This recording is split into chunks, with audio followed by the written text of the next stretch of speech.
Okay, I think we'll get started here within a couple seconds. I hope everybody's having a good Tuesday.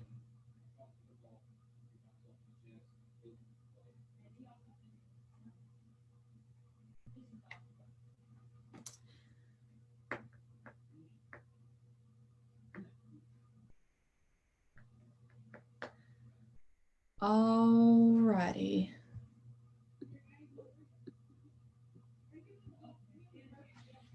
All right, so tonight for today's bedtime stories, I'm going to be reading Cinco de Mayo. Thought it was fitting since today is Cinco de Mayo.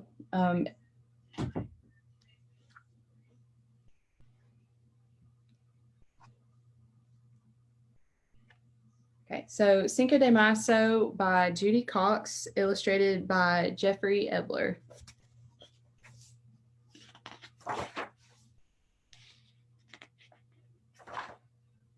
Okay. Let me skip this out real quick. On the 5th of May, Mouse woke up and wriggled his whiskers. Spicy smells tickled his nose. Beany, cheesy, ricey smells. A Mexican fiesta. Fantastico.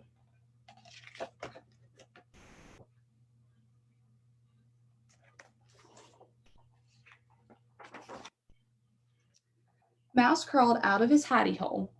Where was the fiesta? Not in the bathroom where the kids brushed their teeth, and not in the bedroom where Mom folded her laundry. Not in the kitchen where Dad washed the dishes. So Mouse slipped out the front door and set off to explore.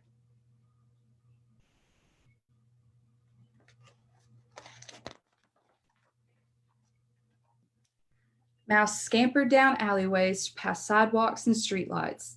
He didn't see greedy cats stalk him down the street. Before long, Mouse stopped at the edge of the city park.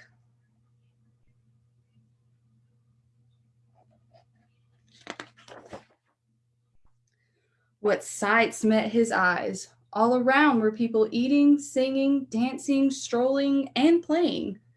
All around were food and drinks, sombreros and serapes, and even bright paper flowers. Cinco de Mayo, says the sign.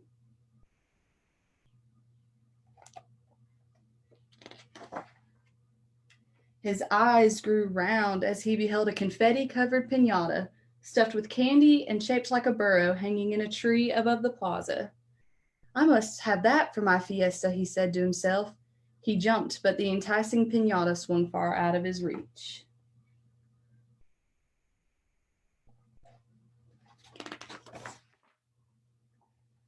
But all around were people eating, dropping snacks for mouse-sized meals, yummy foods he'd never tasted before. Tacos, tamales, chorizos, and flan. When Mouse was full, he dozed under the shade of the canopy, and the cat crouched in the flower bed, tail up and head down, waiting for his chance.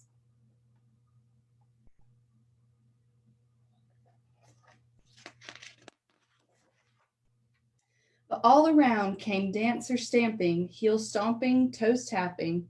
Mouse woke up and dashed away from cat, ducking between dancers' pounding feet, zigging and zagging, jigging and jagging, and then the cat pounced.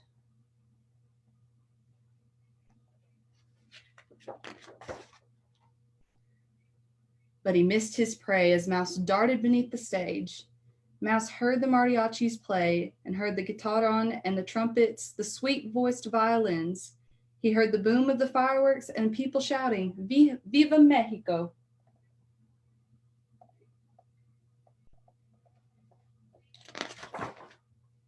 When at last Mouse's heartbeat steadied, his whiskers quivered, and once again he smelled the candy hidden deep in the piñata.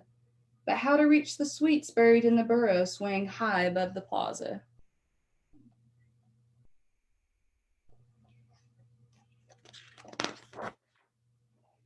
Lickety-split, Mouse scrambled up the tree. He inched across the rope like a tightrope walker, one paw in front and one paw behind. He didn't see Cat hiding in the daffodils, and his stripy tail switching, his greeny eyes narrowed.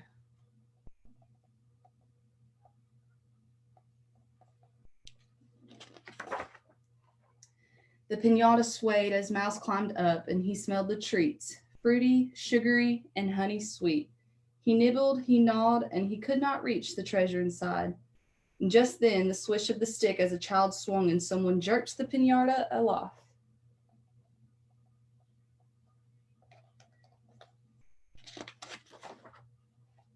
Mouse held tight on the pinata as the pinata swayed and sailed, dipped and spun. A carnival ride for Mouse. In the plaza down below, Cat waited for Mouse to fall onto his paws like a ripe plum.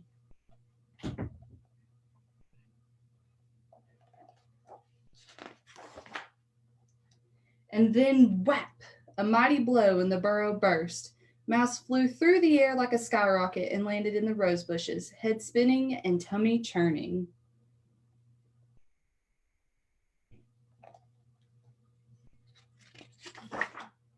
Candy spilled across the plaza, showering like hailstones. Children ran to and fro, laughing, yelling, and scooping up handfuls, pocketfuls, and even bagfuls.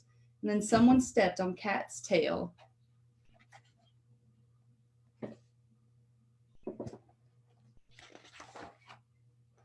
And then the cat yelled and sped home, his tail bruised and sore. When Mouse caught his breath, he sat up. The candy was gone, the people were leaving, and the cleaners were sweeping and picking up the trash. No dessert for me, Mouse thought, his whiskers drooping. But wait! Hidden in the ivy, Mouse spied one lemon drop, overlooked, forgotten, and wrapped in shiny cellophane.